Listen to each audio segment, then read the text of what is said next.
Hi everyone, welcome to the third episode of my Home Lab series. In today's video, I am going to talk about ILO, one of the most powerful tools for managing servers remotely. It's a built-in feature on HP ProLiant servers, and it can be total game changer when you need to manage your server without being physically present. In this video, I'll explain what ILO is, why it's so useful, and I'll also walk you through how to configure it on a physical HP server. So let's start with the basics. What exactly is ILO? ILO stands for Integrated Lights Out, and it's a dedicated management processor built directly into HP ProLiant servers. Think of it as a mini computer inside your server that operate independently from the main operating system. Even if the server is power off, crashed, or completely unresponsive, ILO continues running in the background. It gives you a secure web interface and lets you remotely monitor and manage your server even when the OS is down. For example, imagine your server is located in the US and you are managing it from the Canada. Thanks to ILO, you can still log in, check system health, and perform essential tasks like rebooting or troubleshooting without being physically present. That's the real power of ILO. It gives you hardware level remote control anytime from anywhere. Now you might be wondering why we even need something like ILO when we already have a virtualization and remote desktop tools. Well, in the early days of virtualization, admins could control virtual machines remotely using tools like RDP, SSH, or hypervisors. But there was a one big problem. If the physical server crashed, froze, or lost power, you were stuck. You couldn't reboot it remotely or see what was happening at the hardware level. Someone had to physically go to the data center, press the power button, or plug in a monitor and keyboard to troubleshoot. That's exactly why ILO was introduced, to enable something called lights out management. The idea was to manage server with as few people on the site as possible, so few that you could even turn off the light and still control everything remotely from anywhere in the world. Before ILO, these kind of feature required add-on cards or third-party solutions, but HP changed the game by building ILO directly into server's motherboard, turning out-of-band management into a standard feature. It gave admins to confident to deploy and manage servers anywhere in the world without needing to be physically present. Now that we understand what ILO is and why was it introduced, let's talk about some of its key features and capabilities that make it so powerful for remote server management. Remote console access. ILO gives you full remote access to your server screen, keyboard and mouse, even if the server's OS is down and hasn't even booted. It's like plugging a monitor and keyboard directly into the server but doing it from anywhere in the world. Power management. You can power on, power off, or reboot your server remotely. This is especially useful when the server is stuck or unresponsive, so you don't need to physically press the power button. Access to BIOS UEFI settings. ILO lets you enter the BIOS or UEFI firmware settings before the OS even loads. This means you can configure boot order, virtualization settings, and more, all remotely. Virtual media mounting. If you need to reinstall the OS, you can mount ISO files from your local computer directly to the server over the internet, so you don't need for USB drives or physical disks. Hardware health monitoring. ILO consistently monitor your server's hardware health like temperature, power supply status, fan speed, and voltage. If anything starts going wrong, you'll get alerts before it becomes a serious problem. Secure remote management. ILO supports SSL encryption, user authentication, and role-based access, so you can safely manage your server without exposing it unnecessary risks. With all this powerful feature, ILO gives you everything you need to manage your server from anywhere without even touching it. Now that we covered what ILO can do, let's take a quick look at how it has evolved over the years. ILO has evolved over time, with each version improving features, speed, and security. ILO 1 came with early ProLiant servers in 2000s and offered basic remote access. ILO 2 was used in ProLiant G5 and G6, adding better remote console and virtual media support. ILO 3 launched with G7 servers, bringing faster performance and power monitoring. ILO 4 came with a Gen 8 and Gen 9 servers and added major upgrades like HTML5 remote console and health monitoring. ILO 5, found in Gen 8 and Gen 8 Plus, added advanced security, video compression, and telemetry. And the latest ILO 6 is used in Gen 11 server, focusing on firmware security and automation integration. So depending on your server model, you will be working with one of these versions, with ILO 4 and 5 being the most common in home labs today. By the way, HP ILO isn't the only remote management tool out there. Other server manufacturers have their own version of these features, and they all work on similar concept of out-of-band management. Dell EMC iDRAC. Dell's version is called iDRAC, Integrated Dell Remote Access Controller. It offers similar capability like remote console, power control, virtual media, and health monitoring. It used in Dell PowerEdge servers, Lenovo X Clarity, and IMM. Lenovo uses IMM integrated management module in older systems and X Clarity control in newer servers. It also provides remote access monitoring and firmware updates for Think system servers. Supermicro uses IPMI, Intelligent Platform Management Interface, which is more open standard version of out-of-band management. It's not as user-friendly as ILO or iDRAC, but still gives full remote access and control. Cisco CIMC. Cisco UCS servers use CIMC, Cisco Integrated Management Controller, with similar remote access and monitoring features. So no matter which brand of server you are using, Dell, Lenovo, Supermicro or Cisco, you will most likely find a remote management feature similar to ILO. They all aim to solve the same problem, giving admins full control over physical server remotely. Now when it comes to using ILO, there are actually two versions you should know about: standard and advanced. When you buy a HP ProLiant server, it usually includes ILO standard by default.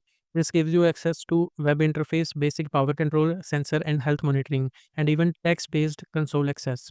But if you want to unlock more advanced features like full remote graphical console KVM, the ability to mount ISO files as virtual media, and complete remote OS installation, then you will need an ILO advanced license. In short, standard is great for basic monitoring and control, especially in home labs. But if you're planning to use ILO for deeper remote management or running servers in production or enterprise setups, the advanced license gives you full experience. So that's everything you need to know about what ILO is and why it is so useful for managing your server remotely. Now let's jump into the actual configuration on my HP ProLiant server so you can see how it is done in a real setup. Before we start setting up ILO, we need to connect it to the network. On the back of the server, this small Ethernet port here is for ILO. I'll plug the cable in here and the other end goes to my home router. Now ILO will be connected and we can access it from any computer on the same network. Alright, now I'm turning on the server.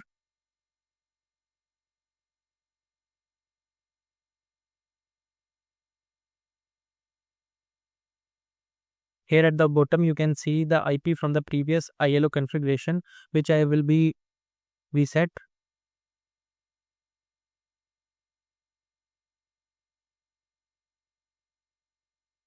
So this is a BIOS screen. You will see the message that says press F8 for ILO configuration. So as soon as it appears, we need to press the F8 key. So you have to click here. If you miss it, you will need to restart the server and try again. And here it is. I just press F8. Now we are inside the ILO 4 configuration utility. The first thing I like to do is to reset the ILO back to the factory default. We do this for the security reason, especially if the server was used before, because it might still have old password, user account or network settings. If factory reset clears all of that, so we can set it up securely from the scratch. So to reset it, just enter the set default and save it by pressing F8. And once you press enter key, it will resetting the ILO configs. So it takes some time and server will restart. Now the server is restarting. So in this screen, I need to press F8 again to enter into a ILO setup. So now we are back in the ILO menu after the reset. So you can assign the static IP from here. So this address is assigned by the DHCP.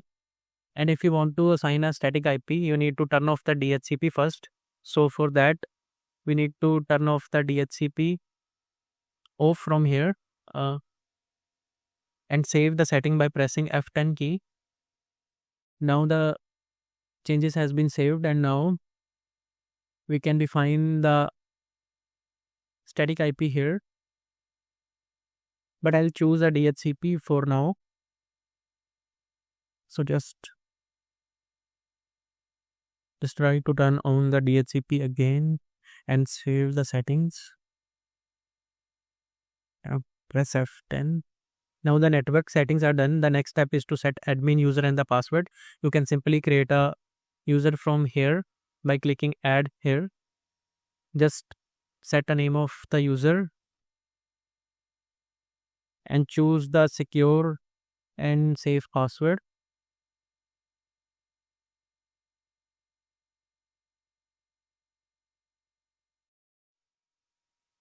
and press F10 to save the settings. Now everything is done, and now I'm exit from here, and the server will be reboot, and ILO is now ready to access remotely. I'm going to use my laptop to open ILO in the browser. Alright, I am now on my laptop. Now I am going to open the ILO in my browser. So I just simply type the IP address we set when we configure our server. So it's 192.168.6.26. So now we are in the login page for the ILO4. So we just type the admin user that we already set.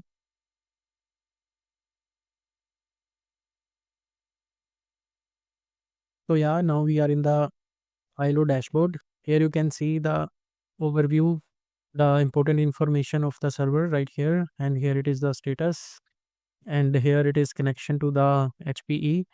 It shows whether you are registered to the HP or not. I'm not registered now. So yeah, at the last we can see the active sessions, like the user who are connected to the ILO.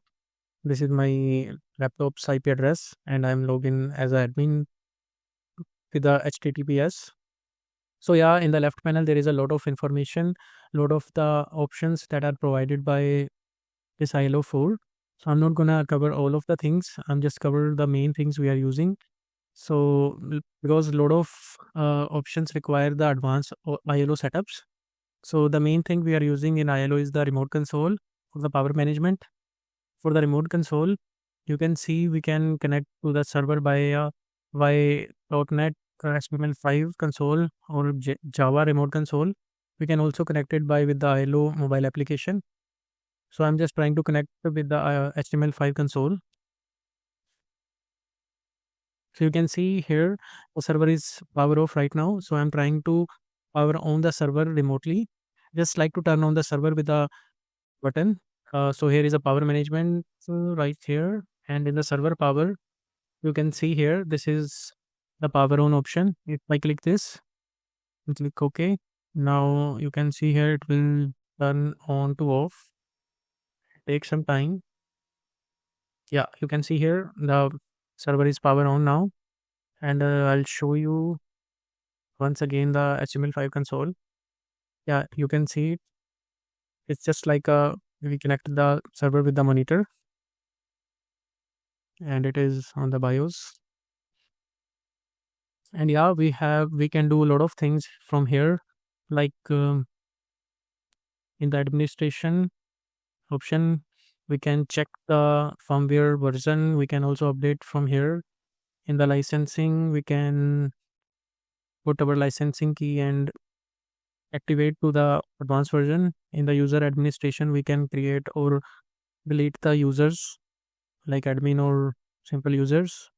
In the security, we can authorize key,